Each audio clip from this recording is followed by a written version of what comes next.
Hey guys, Ben again. Hey, I just wanted to go over some of the games that I play in my head. Just when I'm out and about, in public, out to eat, driving, whatever. The first one is a very simple game. I call it the Who's Got a Gun drill, or Who's Carrying drill. Basically all I'm doing is looking at dudes' waistlines and looking at what they do, right?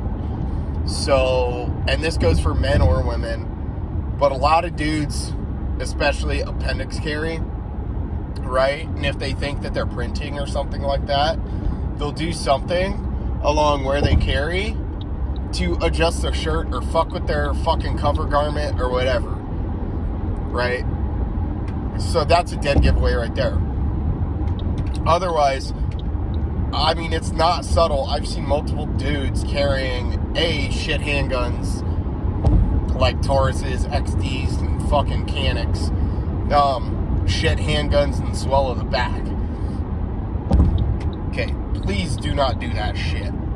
Don't ever swallow back carry. It's garbage. But it's super easy to tell. Another rule that I go by is face, hands, waist. Those are the three things that'll kill you. People stash shit in their waistband or in their pockets. People's hands, what their hands are about to do. If somebody has their hands in their pockets, they walk into a gas station, maybe their face is hunched low and their hood is up. That's probably an indicator you either need to leave or you need to be prepared to de-escalate a situation or to engage, right? You know, if let's say you're in a shopping mall and some jackass decides that he's going to come in and try to hurt a bunch of people, right?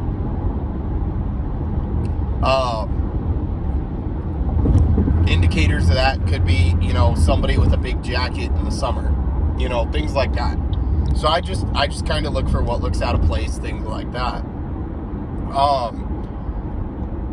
Another one I like to play, and like, here's the thing, dudes who are good at concealed carry, or they've been doing it for a long time, usually appendix carry, and if they carry a backup mag, or like a fixed blade, or a baton, or even like tourniquets and shit, they'll either do it in their appendix, or they'll do it like on their ankle, or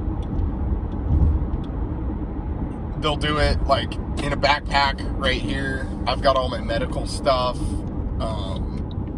I don't really I don't carry that everywhere with me, but it always sits in the car whenever I'm in the car. And if I like go into a restaurant or some shit like that, it usually comes with. Another game I like to play in my head is, and I hate to call it this because it's based off Hollywood, but I call it the Sicario game. Okay, if you've ever seen Sicario, the first movie, right, there's a great scene, the climax of the movie, basically, the main characters are sitting in a convoy coming back from snatching this guy up from Mexico, and they're ambushed on their way back to the U.S.-Mexico border, right? Because they've had to sit in traffic, and the Delta guys that are with them and shit are calling out cars. So what I do if I'm sitting in traffic, I look in all three of my mirrors. I don't ever actively look back or anything, but I pick a vehicle, and I try to look at the person, where their hands are, what they're doing, and then the position on the clock. You know, 1 o'clock, 2 o'clock, 3 o'clock, 4 o'clock, all the way through 12 o'clock. That's how I measure stuff. That's how the guys that I typically shoot with or roll with measure stuff, is clock positions. If you're a civilian and you don't know, basically what you do, you take a watch, right? Just a simple watch. This is a Citizen Echo Drive. You take a watch. Okay, 12 o'clock is in front of you. 6 o'clock is behind you. 3 o'clock is to your right. 9 o'clock is to your left. It's always going to be that way.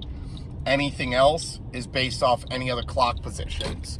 So my 7 o'clock is behind me a little bit to my left. 8 o'clock is essentially my 9 o'clock, but a little bit behind it.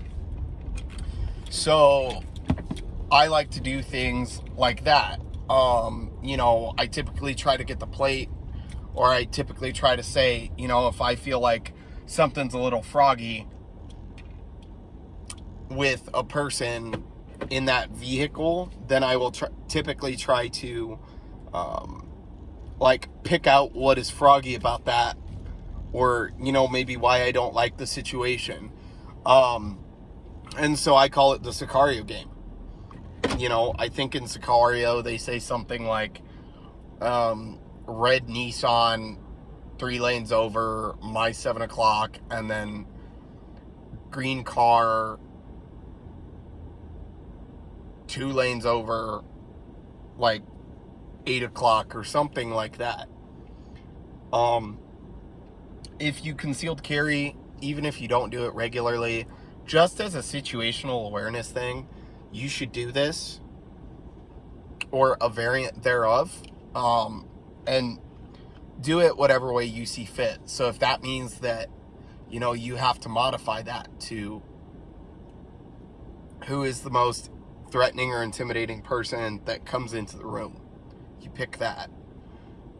Maybe it's who is the most vulnerable person in the room, and you pick that, So there's a lot of variance to these games that you can play in your head.